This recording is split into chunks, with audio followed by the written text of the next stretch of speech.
Now to some breaking news out of the UK. King Charles and Queen Camilla will break royal tradition and not live at Buckingham Palace, despite a multi-million... A single folder stamped with the King's personal cipher lay between them on the desk at Sandringham House at midnight.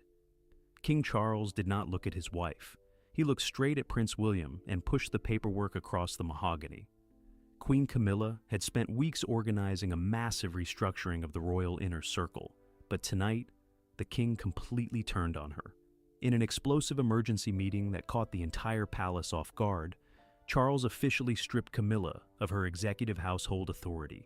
The signature was finalized in minutes, handing the future king absolute control and triggering the most ruthless power shift in modern royal history.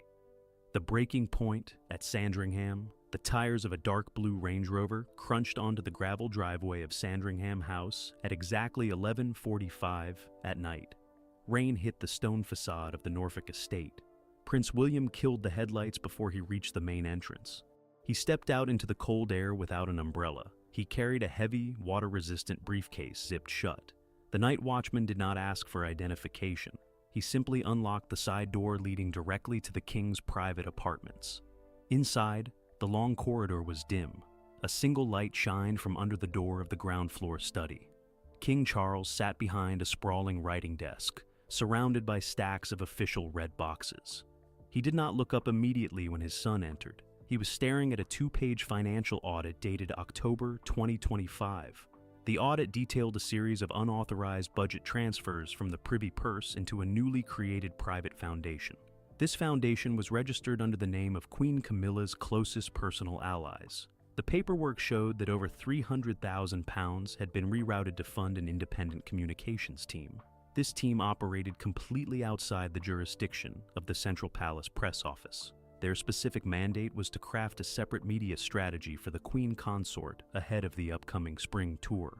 William unzipped his briefcase and laid 3 additional documents flat on the desk. These were certified bank ledger copies obtained directly from the Duchy of Cornwall's financial directors. The numbers matched the audit precisely. For months, a quiet administrative siphon had been operating under the guise of routine property maintenance. The goal was to build an independent financial reserve for Camilla's personal staff, giving them total autonomy over her public appearances and press releases. The discovery of these documents created an immediate constitutional problem. Under the established rules of the civil list, all senior royals must channel their official expenses through a single, audited stream controlled by the keeper of the Privy Purse. Creating a secondary, unmonitored funding line violates the strict transparency guidelines implemented after the transition of the Crown in 2022. It risked a massive public audit if the National Audit Office detected the discrepancy. The tension in the room sharpened when William pointed to the 3rd document. This was a draft contract with an independent public relations firm based in London. The contract contained a clause allowing the firm to negotiate exclusive media rights for a series of private behind-the-scenes documentaries about the Queen's charity work. William looked at his father and stated clearly that this contract violated the core agreement made at Balmoral before the coronation. The agreement stated that no individual member of the royal family could broker independent media deals without the explicit written consent of the monarch and the heir to the throne. By bypassing this rule, Camilla's team had effectively attempted to build a parallel court. They wanted an operation that could counter any negative press without needing approval from Kensington Palace. This brings us to a major mystery that had circulated among senior courtiers for weeks. How did Camilla's staff manage to transfer such massive sums without triggering the palace's automated internal compliance alarms? The answer lay in an old administrative loophole dating back to the reign of Queen Elizabeth II. Certain historic estate funds in Norfolk were classified as discretionary land management budgets. These budgets did not require a double signature from the main treasury team if the individual grants remained under £50,000. Camilla's office had simply broken the total sum down into 6 smaller, separate transfers over a period of 4 months. The king picked up his fountain pen, but his hand hovered over the paper for several seconds. He looked at the signature line on the executive order William had brought with him. This order did not just cancel the PR contract. It stripped the Queen Consort's office of its independent financial spending authority permanently. From this moment on, Every single penny spent by her staff would require a direct signature from the Prince of Wales's financial team. Charles signed his name in a single, rapid motion. He stamped the document with the royal signet ring, making the directive legally binding across all royal households. The decision was final. The independent parallel court was dismantled before it could launch its first campaign. But as the king closed the file, the sound of footsteps echoed down the hardwood hallway outside. The heavy brass door handle of the study began to turn.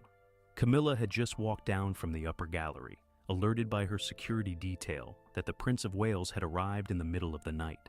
The door swung back to reveal the Queen Consort standing under the dim hall light. She looked at William, then down at the signed parchment sitting directly on the green leather desk blotter.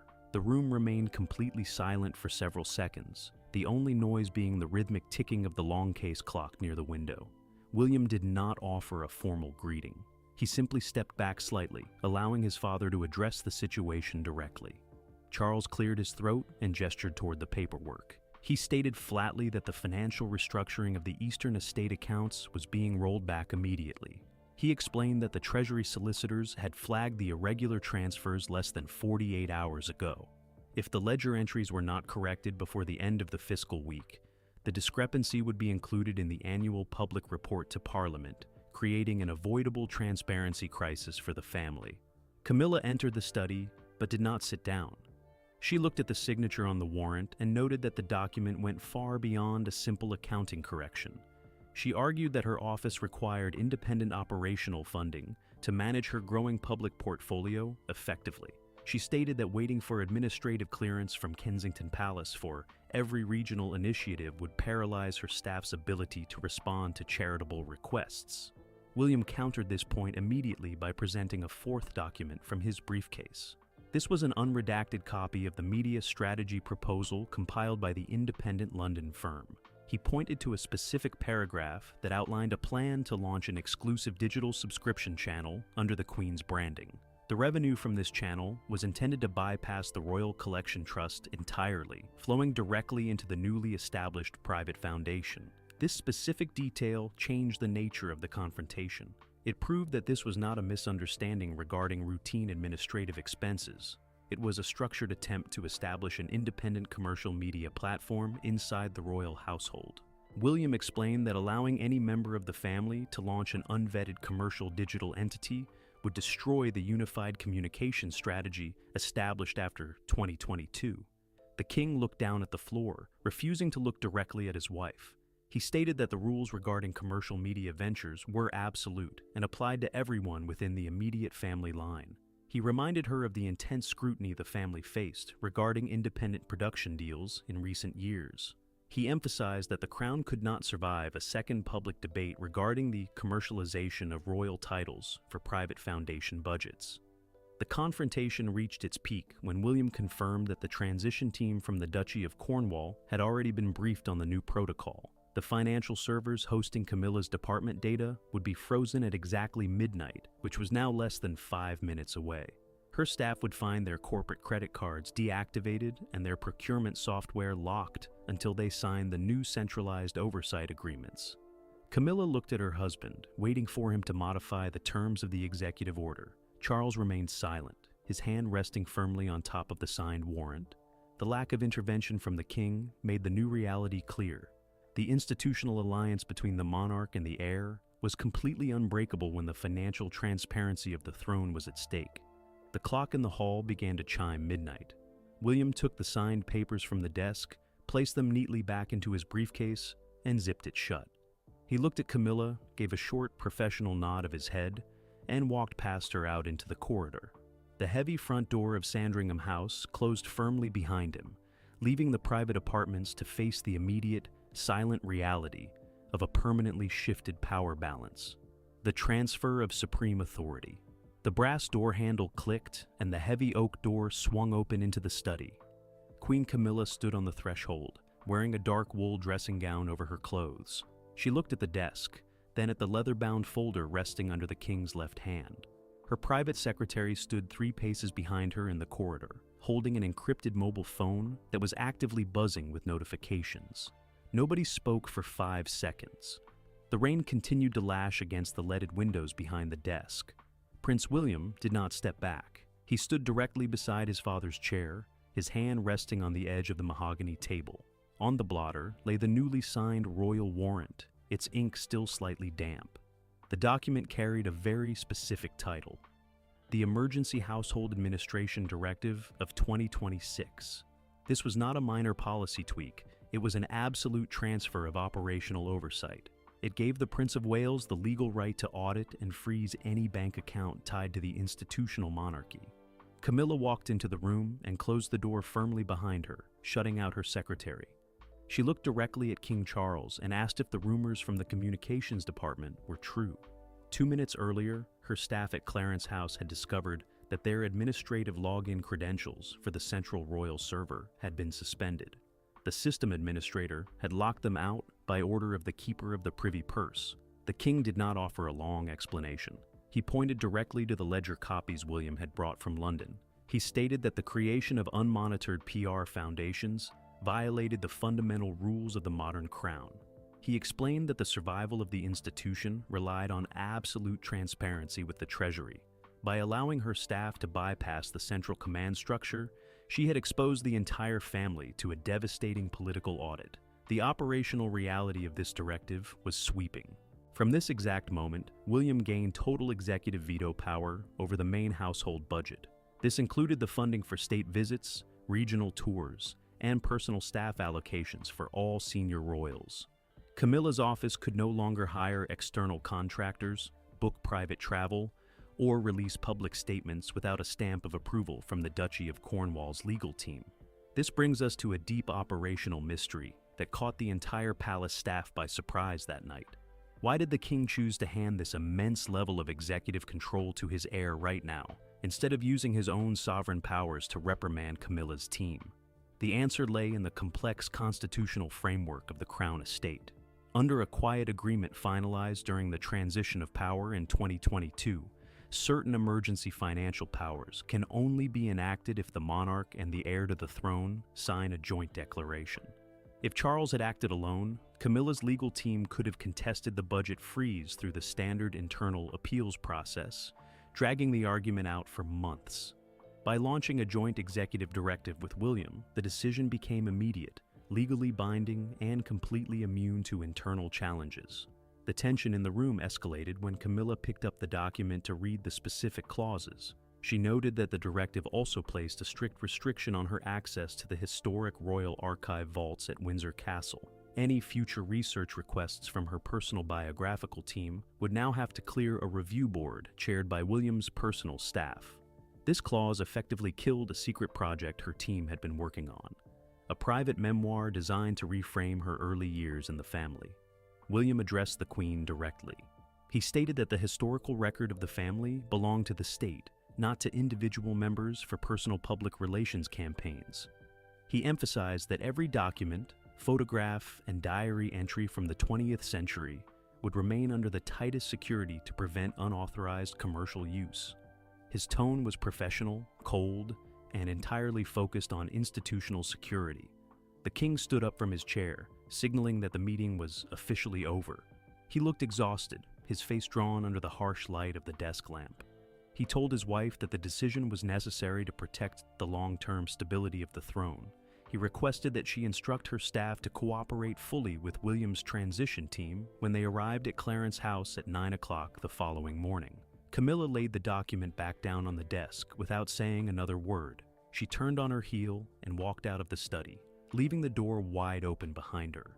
Her high heels clicked loudly against the floorboards of the gallery as she walked back to her private quarters. The parallel court she had spent nearly 3 years quietly building had been dismantled in less than 30 minutes.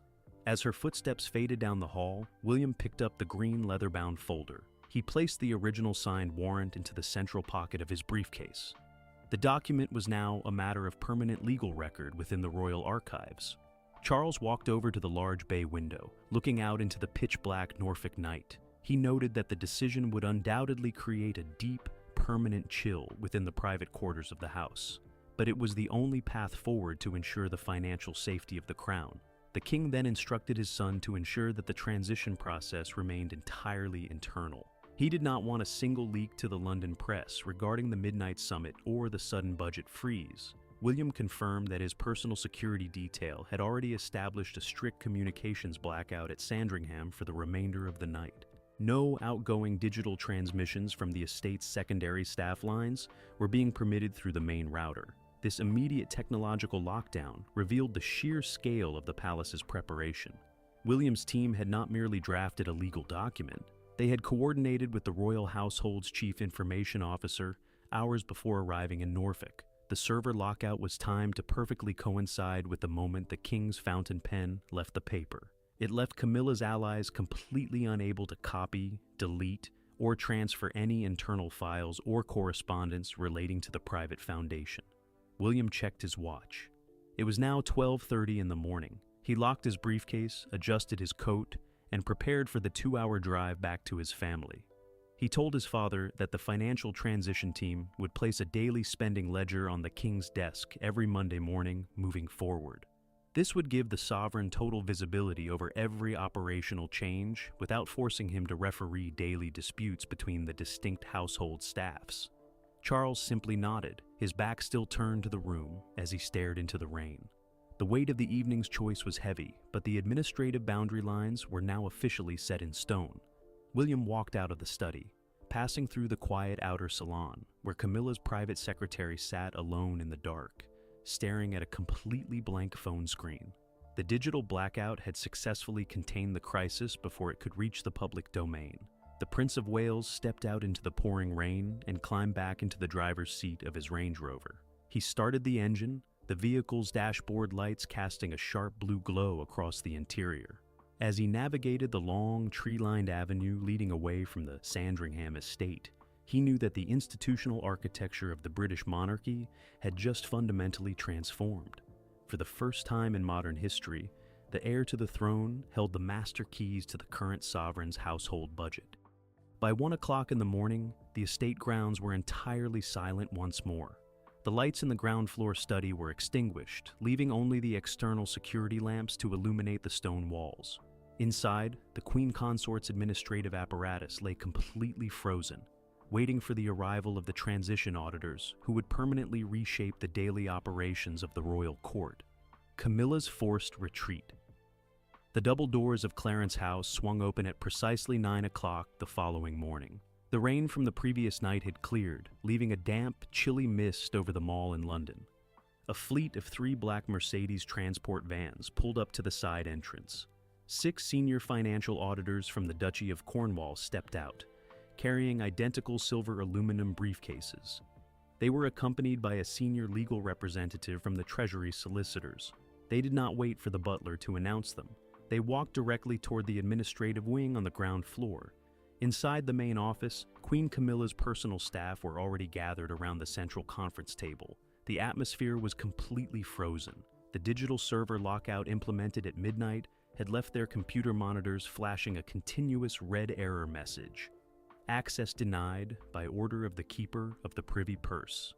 Her principal private secretary sat at the head of the table, desperately trying to route local phone calls through an encrypted secondary line, but the line was completely dead.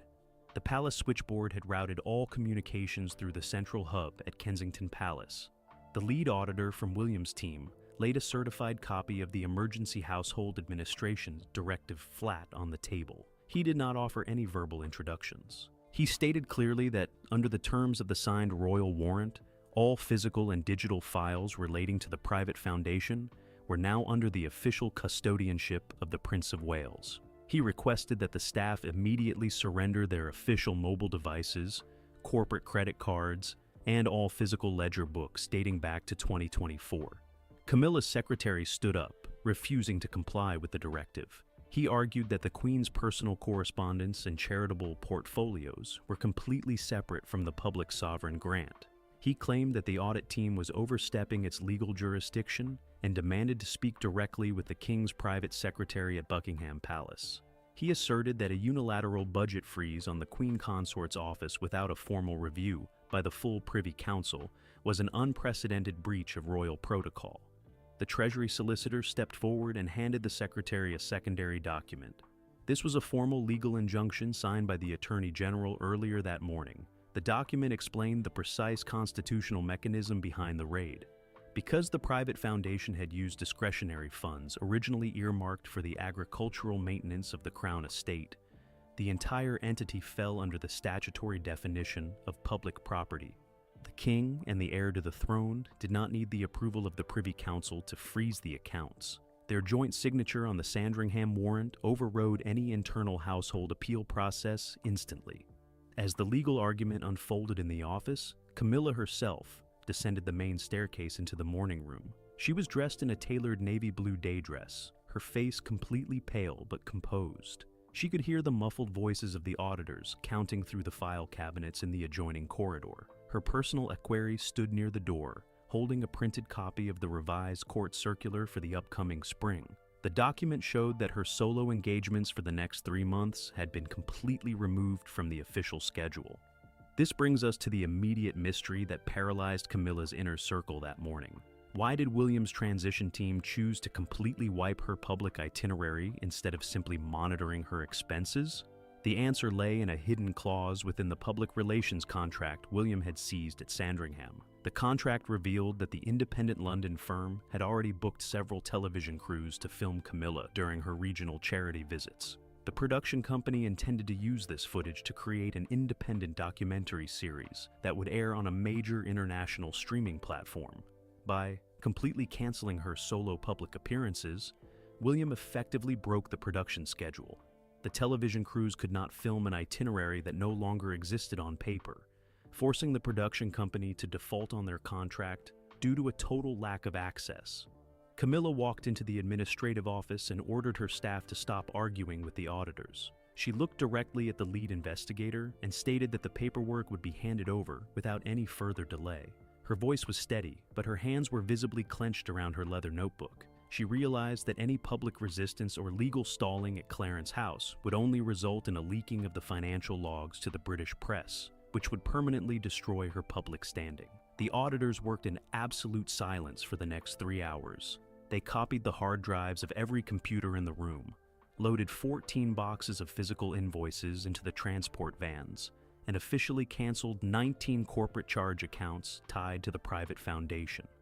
By noon, the parallel court that Camilla had spent years quietly organizing was completely hollowed out.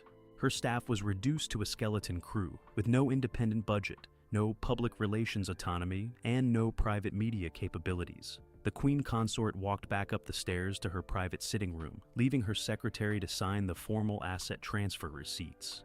She stood by the window, watching the black transport vans drive away from the palace gates toward the Treasury offices. The isolation was now absolute. She had been completely cut off from the financial engine of the monarchy, and her public role was now strictly limited to joint appearances alongside the king. The future king had established total operational dominance over the current court, and he had done so without firing a single public shot.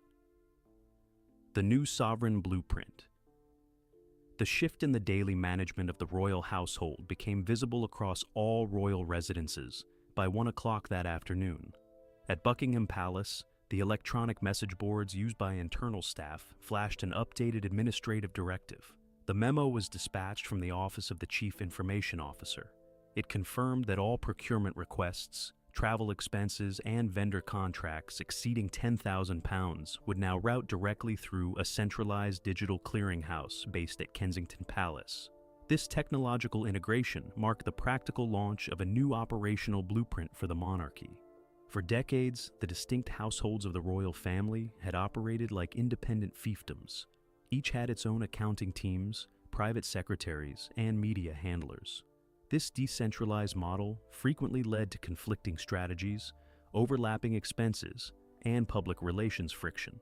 The joint executive order signed by King Charles and Prince William permanently ended this historic separation, forcing every branch of the family under a unified corporate command.